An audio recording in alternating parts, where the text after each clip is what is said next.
ओम श्री परमात्मने नमः। ओम नमो भगवते वासुदेवाय। ओम नमः शिवाय।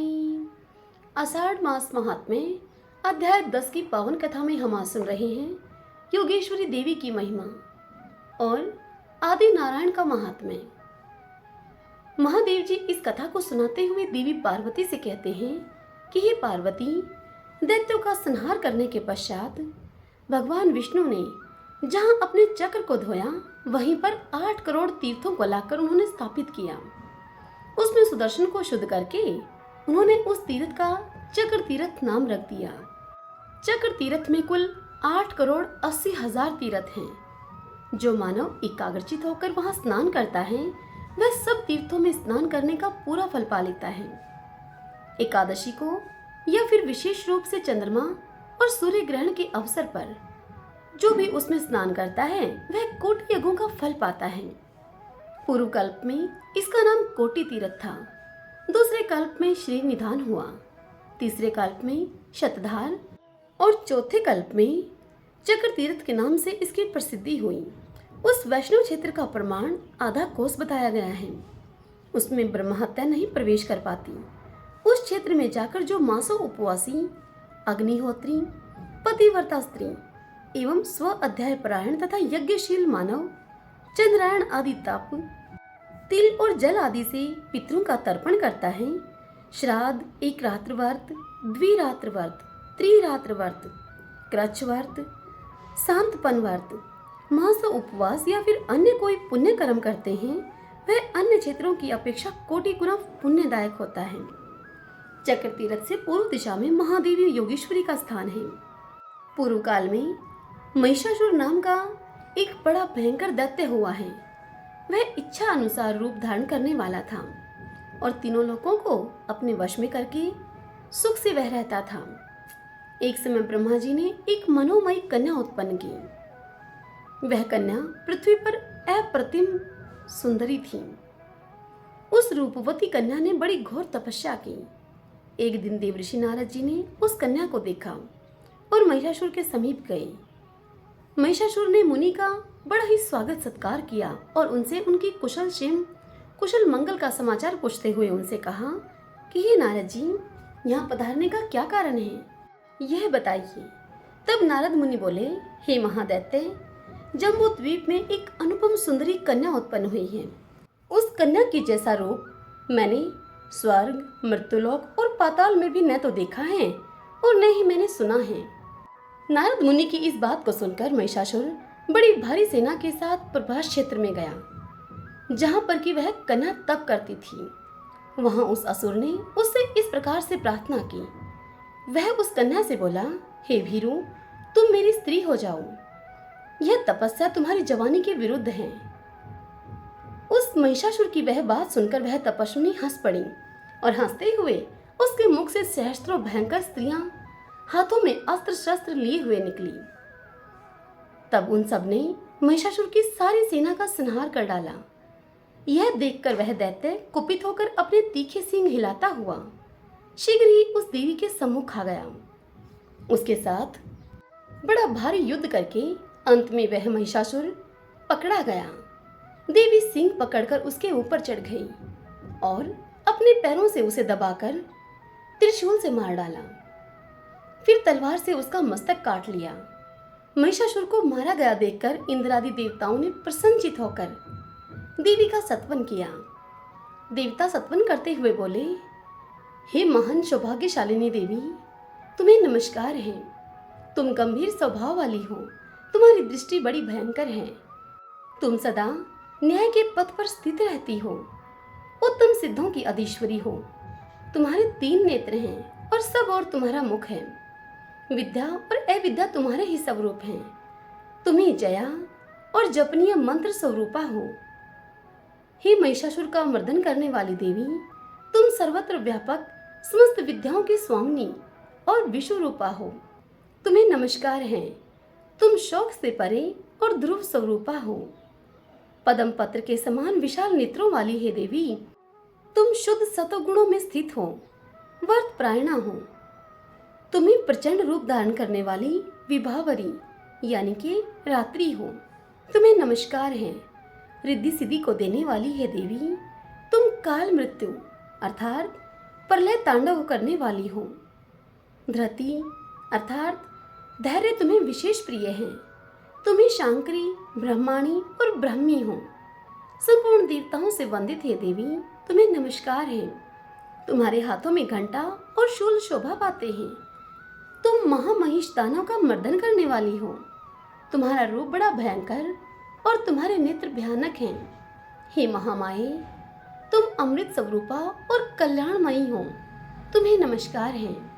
सर्वत्र व्याप्त रहकर सब कुछ देने वाली है देवी। समस्त सात्विक वस्तुओं का उदय तुम्ही से होता है।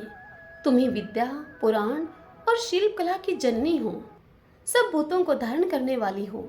संपूर्ण देव रहस्यों का आश्रय तथा समस्त सतवगुणी प्राणियों को शरण देने वाली हो। हे शुभे, तुम्हें विद्या, अविद्या, प्रिया तथा अप्रिया हो। देवताओं के इस प्रकार सत्वन करने पर देवी ने मुस्कुराते हुए देवताओं से कहा कि उत्तम वर मांगो मुझसे। तब देवता देवी से बोले कि हे देवी, जो श्रेष्ठ मानव यहाँ इस स्तोत्र के द्वारा तुम्हारा सत्वन करे वे पूर्ण काम हो। इस क्षेत्र में तुम सदा निवास करो।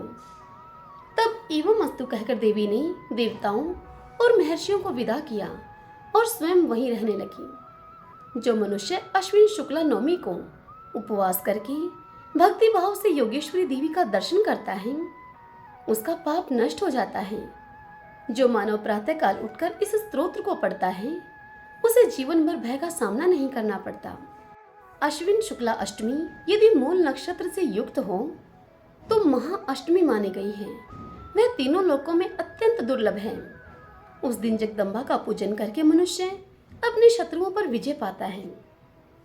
महादेव जी इतनी कथा सुनाकर देवी पार्वती से कहते हैं कि हे पार्वती, योगेश्वरी से पूर्व दिशा में आदि नारायण भगवान विष्णु विराजमान हैं।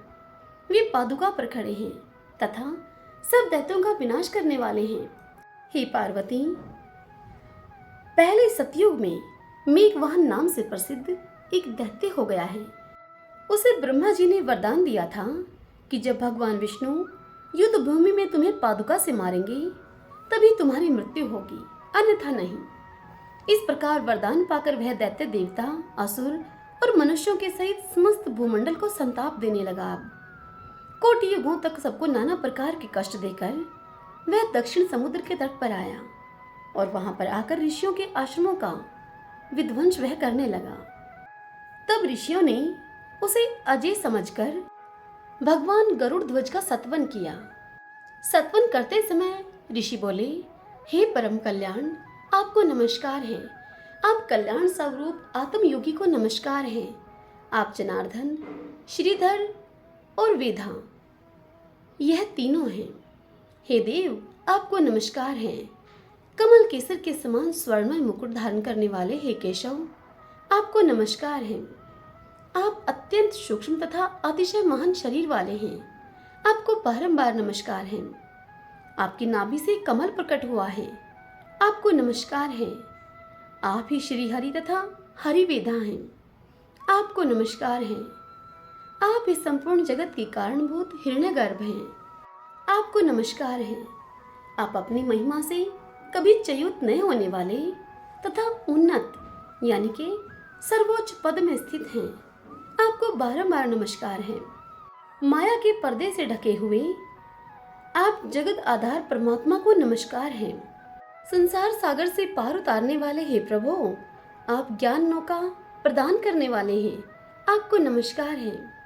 आपकी बुद्धि कभी कुंठित नहीं होती। आप धाता एवं संसार की सृष्टि, पालन और संहार करने वाले हैं। आपको नमस्कार है। आपका वासुदेव नाम सब पातकों का नाश करने वाला है। इस सत्य के प्रभाव से यह मेघवाहन दैत्य नष्ट हो जाए। भगवान विष्णु के भक्तों में पाप नहीं ठहरता है। भगवान विष्णु स्मरण करते ही सब पापों का नाश कर देते हैं। यह सत्य है, तो यह पाप आत्मा मेघवाहन दैत्य नष्ट हो जाए। परमेश्वर के जगत आधार वासुदेव नाम का भक्ति पूर्वक स्मरण करने से सबका कल्याण हो और समस्त संसार के सभी दोष नष्ट हो जाएं।